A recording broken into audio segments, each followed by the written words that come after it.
Hello ನನ್ನ ಕುಟುಂಬದವರೇ, ಹೇಗಿದ್ರೆ ಎಲ್ಲರೂ? ಇವತ್ತು ನಾನು ನಿಮ್ಮ ಜೊತೆ ಶೇರ್ ಮಾಡಿದೆ ಸಿಂಪಲ್ ಆದ ಒಂದು ಕರಿ.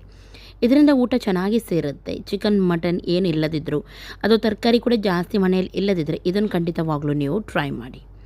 ಎಲ್ಲರೂ ಇಷ್ಟಪಟ್ಟು ಊಟ ಮಾಡ್ತಾರೆ. ಫಸ್ಟಿಗೆ ಮಸಾಲ ನೋಡೋಣ.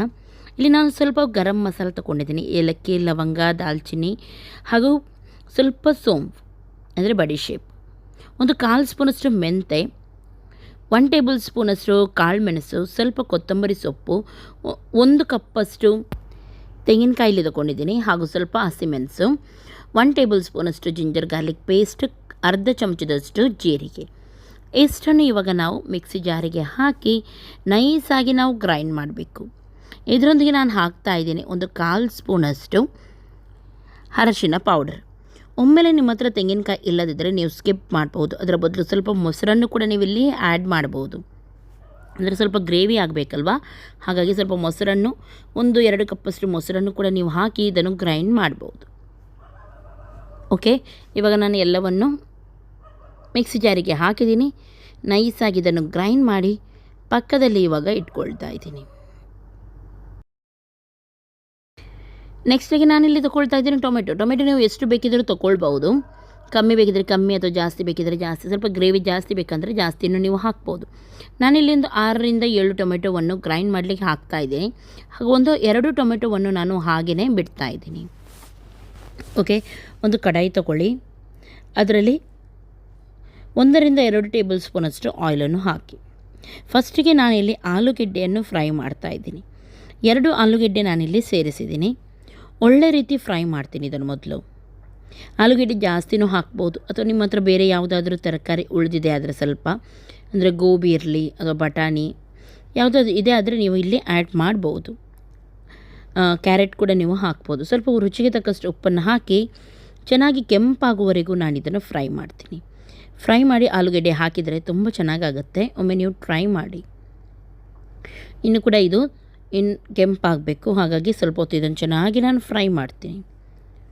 ಓಕೆ, ಇವಾಗ ಇದು ಒಳ್ಳೆ ರೀತಿ ಫ್ರೈ ಆಗಿದೆ. ಇದನ್ನು ತೆಗೆದು ನಾನು ಸಪ್ರೇಟಾಗಿ ಇಡ್ತಾಯಿದ್ದೀನಿ. ಹಾಗೂ ಉಳಿದ ಎಣ್ಣೆಯಲ್ಲಿ ನಾನು ಈರುಳ್ಳಿಯನ್ನು ಫ್ರೈ ಮಾಡ್ತಾಯಿದ್ದೀನಿ. ಇಲ್ಲಿ ನೀವು ನೀರುಳ್ಳಿ ಉಂಟು ನೋಡಿ, ಸ್ವಲ್ಪ ಜಾಸ್ತಿ ಹಾಕಿ. ನಾನು ದೊಡ್ಡ ನೀರುಳ್ಳಿ ಉಂಟು, 3 ನೀರುಳ್ಳಿಯನ್ನು ನಾನಿಲ್ಲಿ ಹಾಕಿದ್ದೀನಿ. ಒಮ್ಮೆಲೆ ನೀರುಳ್ಳಿ ಎಲ್ಲ ಸ್ಟಾಕ್ ಇಲ್ಲದಿದ್ದರೆ ನೀವು ಕಮ್ಮಿನೂ ಹಾಕ್ಬೋದು. ಯಾಕೆಂದರೆ ನಾನು ಹಾಕ್ತಾಯಿದ್ದೀನಿ, ಇಲ್ಲಿ ತರಕಾರಿ ಎಲ್ಲ ಇಲ್ಲ ಅಲ್ವಾ, ಹಾಗಾಗಿ ನೀರುಳ್ಳಿ, ಸ್ವಲ್ಪ ಆಲೂಗೆಡ್ಡೆ ಹಾಗೂ ನಾನು ಟೊಮೆಟೊ ಇಟ್ಟಿದ್ದೆ ನೋಡಿ, ಅದೆಲ್ಲ ಇದಕ್ಕೆ ಹಾಕ್ತಾಯಿದ್ದೀನಿ. ಒಮ್ಮೆ ನಿಮ್ಮ ಹತ್ರ ತರಕಾರಿ ಜಾಸ್ತಿ ಇದೆ ಆದರೆ ನೀರುಳ್ಳಿ 1 ಕೂಡ ನೀವಿಲ್ಲಿ ಸೇರಿಸ್ಬೋದು, 2 ಕೂಡ ನೀವಿಲ್ಲಿ ಹಾಕ್ಬೋದು. ಹಾಗಾಗಿ ನೀರುಳ್ಳಿಯನ್ನು ಹಾಕಿದ್ದೀನಿ. ಇವಾಗ ಇದು ಚೆನ್ನಾಗಿ ಕೆಂಪಾಗೋವರೆಗೂ ನಾನು ಫ್ರೈ ಮಾಡ್ತೀನಿ. ನೀರುಳ್ಳಿ ಇದರಲ್ಲಿ ಒಳ್ಳೆ ಫ್ಲೇವರ್ ಕೊಡುತ್ತೆ ಹಾಗೂ ಒಳ್ಳೆ ರೀತಿ ಇದನ್ನು ಮಾತ್ರ ಫ್ರೈ ಮಾಡಬೇಕು. ನಾನು ಹೇಳಿದೆ ನೋಡಿ, ಕೆಂಪಾಗಬೇಕು ನೀರುಳ್ಳಿ. ನೋಡಿ ಈ ರೀತಿ ಬಾಡಬೇಕು. ಕೆಂಪಾಗಿದೆ, ಕಲರ್ ಚೇಂಜ್ ಆಗಿದೆ, ನೋಡ್ತಾ ಇದ್ದೀರಲ್ಲ. ಈ ರೀತಿ ಆದಮೇಲೆ ನಾವು ಫಸ್ಟಿಗೆ ಒಂದು ಗ್ರೀನ್ ಮಸಾಲ ಗ್ರೈಂಡ್ ಮಾಡಿದ್ವಿ ನೋಡಿ, ಅದನ್ನು ಇದಕ್ಕೆ ಹಾಕ್ತಾಯಿದ್ದೀನಿ. ಹಾಕಿ ಒಳ್ಳೆ ರೀತಿ ಅದನ್ನು ಫ್ರೈ ಮಾಡ್ತೀನಿ. ಇವಾಗ ಕಲರೆಲ್ಲ ಚೇಂಜ್ ಆಗುವವರೆಗೂ, ಕರೆಕ್ಟಾಗಿ ಅದು ಡ್ರೈ ಆಗುವವರೆಗೂ, ಆಯಿಲೆಲ್ಲ ಮೇಲೆ ಬಿಡೋವರೆಗೂ ನಾವು ಇದನ್ನು ಫ್ರೈ ಮಾಡಬೇಕು.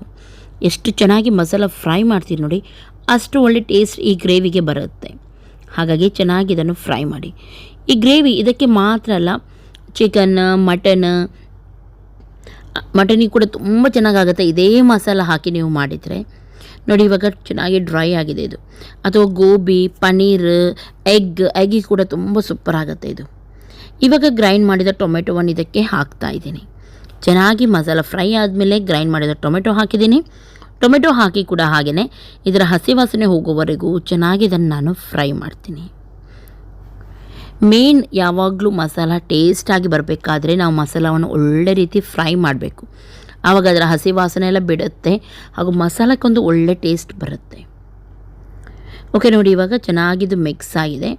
ಒಳ್ಳೆ ರೀತಿ ಮಸಾಲ ಫ್ರೈ ಆಗಿದೆ ನೋಡಿ, ಹೀಗೆ ಬರಬೇಕು. ಈ ಮಸಾಲ ತುಂಬ ಚೆನ್ನಾಗಾಗುತ್ತೆ. ಈ ಮಸಾಲವನ್ನು ಮಾಡಿ ನೀವು ಫ್ರಿಜ್ಜಲ್ಲಿ ಇಡ್ಬೋದು. ಯಾವಾಗ ನಿಮ್ಗೆ ಏನಾದರೂ ಮಾಡಲಿಕ್ಕಿದೆ ಆದರೆ ಆವಾಗ ತೆಗೆದು ಇದರಿಂದ ನೀವು ಬೇರೆ ರೆಸಿಪಿಯನ್ನು ಮಾಡ್ಬೋದು. ಇವಾಗ ನಾನು ಟೊಮೆಟೊ ಹಾಗೂ ಫ್ರೈ ಮಾಡಿದ ಆಲೂಗೆಡ್ಡೆ ಇದಕ್ಕೆ ಸೇರಿಸ್ತಾ ಇದ್ದೀನಿ. ಓಕೆ, ನಾವು ಆಲೂಗೆಡ್ಡೆಗೆ ಮಾತ್ರ ಉಪ್ಪನ್ನು ಸೇರಿಸಿದ್ವಿ. ಹಾಗಾಗಿ ಈ ಗ್ರೇವಿಗೆ ಎಷ್ಟು ಬೇಕು ನೋಡಿ ಅಷ್ಟೇ ಉಪ್ಪನ್ನು ಹಾಕೋಣ. ಹಾಗೂ ಬೇಕಾಗುವಷ್ಟು ನೀರನ್ನು ಸೇರಿಸೋಣ. ನಿಮಗೆ ಈ ರೀತಿ ಡ್ರೈ ಚಪಾತಿಗೆಲ್ಲ ಬೇಕಿದ್ದರೆ ಈ ರೀತಿ ಸ್ವಲ್ಪ ದಪ್ಪವಾಗಿಯೇ ನೀವು ಇಡ್ಬೋದು. ಅಥವಾ ನೀವು ರೈಸಿಗೆಲ್ಲ ಯೂಸ್ ಮಾಡೋದಾದರೆ, ದೋಸೆ ರೈಸಿಗೆಲ್ಲ ಯೂಸ್ ಮಾಡೋದಾದರೆ ಸ್ವಲ್ಪ ತೆಳುವಾಗಿಯೇ ಮಾಡಿ ಚೆನ್ನಾಗಾಗುತ್ತೆ. ನಾನಿಲ್ಲಿ ಎಷ್ಟು ಬೇಕು ನೋಡಿ ಅಷ್ಟು ನೀರನ್ನಿಲ್ಲಿ ಸೇರಿಸ್ತೀನಿ ಹಾಗೂ ಇದನ್ನು ಕುದಿಯಲು ಬಿಡ್ತೀನಿ. ಓಕೆ ನೋಡಿ, ನಾನು ಇಷ್ಟು ತೆಳುವಾಗಿ ಇಟ್ಟಿದ್ದೀನಿ. ಇಲ್ಲಿ ರೈಸಿಗೆ ಯೂಸ್ ಮಾಡೋದ್ರಿಂದ ಇಷ್ಟು ತೆಳು ಸಾಕು. ಇವಾಗ ನಾನು ಇದನ್ನು ಮುಚ್ಚಿಡ್ತೀನಿ, ಚೆನ್ನಾಗಿ ಕುದಿ ಬರಲಿ. ಆಮೇಲೆ ಇದನ್ನು ನೋಡೋಣ. ಇವಾಗ ನೋಡ್ಬೋದು, ಇಲ್ಲಿ ಒಳ್ಳೆ ರೀತಿಯದು ಕುದೀತಾ ಉಂಟು ನೋಡಿ. ಘಮ ಘಮ ಪರಿಮಳ ಬರ್ತಾ ಉಂಟು. ತುಂಬ ಟೇಸ್ಟ್ ಆಗುತ್ತೆ ಈ ಗ್ರೇವಿ. ಜಸ್ಟ್ ನೀವೊಮ್ಮೆ ಟ್ರೈ ಮಾಡಿ ನೋಡಿ. ಬೇಕಿದ್ರೆ ಸ್ವಲ್ಪ ನೀವು ಒಂದು ಅರ್ಧ ಚಮಚದ ಸಕ್ಕರೆಯನ್ನು ಹಾಕಿ ಇನ್ನೂ ಕೂಡ ಚೆನ್ನಾಗಾಗುತ್ತೆ. ಬೆಲ್ಲ ಸೇರಿಸಲಿಕ್ಕೆ ಹೋಗಬೇಡಿ, ಅದರ ಫ್ಲೇವರ್ ಚೇಂಜ್ ಆಗುತ್ತೆ. ಓಕೆ, ನಾನು ಹೇಳಿದಾಗೆ ಇದಕ್ಕೆ ಮೊಟ್ಟೆ ಹೊಡೆದು ಹಾಕಿ ಅಥವಾ ಪನ್ನೀರ್, ಚಿಕನ್, ಮಟನ್, ಗೋಬಿ ಏನು ಬೇಕಿದ್ರೂ ನೀವು ಇದನ್ನು ಹಾಕ್ಬೋದು ಈ ಗ್ರೇವಿಗೆ. ತುಂಬ ಟೇಸ್ಟ್ ಆಗುತ್ತೆ. ಟ್ರೈ ಮಾಡಿ ಆದಮೇಲೆ ಕಮೆಂಟ್ ಮಾಡೋದನ್ನು ಮರಿಬೇಡಿ. ನನ್ನ ರೆಸಿಪಿ ಚಾನಲ್ಗೆ ಇನ್ನೂ ಕೂಡ ನೀವು ಸಬ್ಸ್ಕ್ರೈಬ್ ಮಾಡಿಲ್ಲ ಅಂತಾದರೆ ಇವಾಗಲೇ ಮಾಡಿ. ನಾಳೆ ಸಿಗ್ತೀನಿ ಒಳ್ಳೆ ರೆಸಿಪಿಯೊಂದಿಗೆ. ಲೈಕ್ ಮಾಡೋದು ಮಾತ್ರ ಮರಿಬೇಡಿ. ಎಲ್ಲರಿಗೂ ಟೇಕ್ ಕೇರ್. ಬಾಯ್ ಬಾಯ್.